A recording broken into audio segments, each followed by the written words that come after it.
在前期的视频里，有才曾经分享过传统糖牌的制作方法。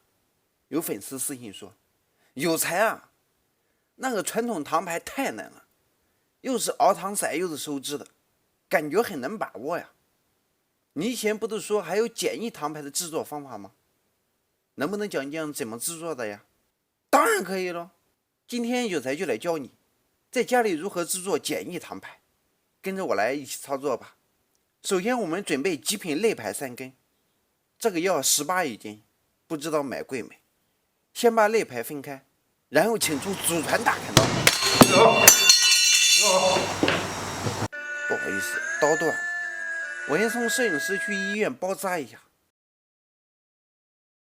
好了，我们回来了，继续操作，小心翼翼一阵剁，把排骨剁成随心所欲的块备用。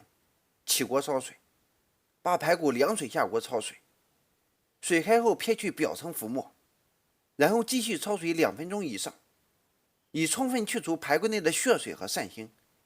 2分钟后，把焯水的排骨捞出冲洗干净并沥干水分备用。准备高压锅1个，下入香葱节，加入盐3汤匙，把排骨倒进去，再来点料酒去腥，放点姜片，加入水适量，盖上盖子开压，待高压锅上气后再压5分钟，然后关火让其自然泄气后打开锅盖。我们可以看一下，排骨已经熟透了，把排骨挑出来放在漏勺里，汤留着给胖子喝。开始给排骨拍粉，拍的是玉米淀粉，用红薯淀粉、土豆淀粉不行吗？不行，当然了，你非要用也行，只不过呀，用红薯淀粉炸出的排骨颜色较暗淡无光泽，而土豆淀粉相对价格要高，且炸出的食材易粘连。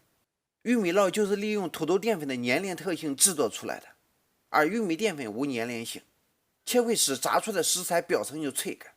比如椒盐玉米粒，就是利用玉米淀粉的这种不粘连性制作出来的。视频中的排骨也需要这种特性，故用玉米淀粉试验。就在这噼里啪啦的废话中，把所有排骨拍好粉备用，大概就是这个鬼样子。然后我们把锅烧热，锅烧热后加入宽油，待油温5成热时，下入排骨，炸死。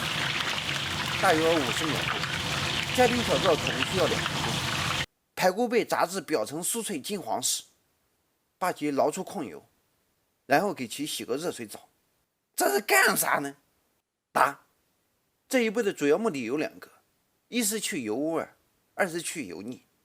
开始烹饪，把锅刷干净，向锅中加入水1勺半，白糖1/3勺，番茄沙司1/3勺，稀里糊涂搅一下，把白糖迅速搅化，把沙司搅散，下入排骨，加入食盐1丢丢。这里加盐并不单单是为了增加糖醋汁的甜度，加盐还能起到解腻的作用。开小火让排骨在锅中浸煮2分钟，使其充分入味。2分钟后加入白醋1/4勺，香醋少许，开大火收汁。待汤汁浓郁时，勾入适量水淀粉，翻弄均匀即可出锅。出锅前可淋入少许热油，增加汤汁的亮度。搞定！一日三餐记得按时吃饭。总结，在保证菜品口味的基础上，这应该算是糖排的最简易做法了。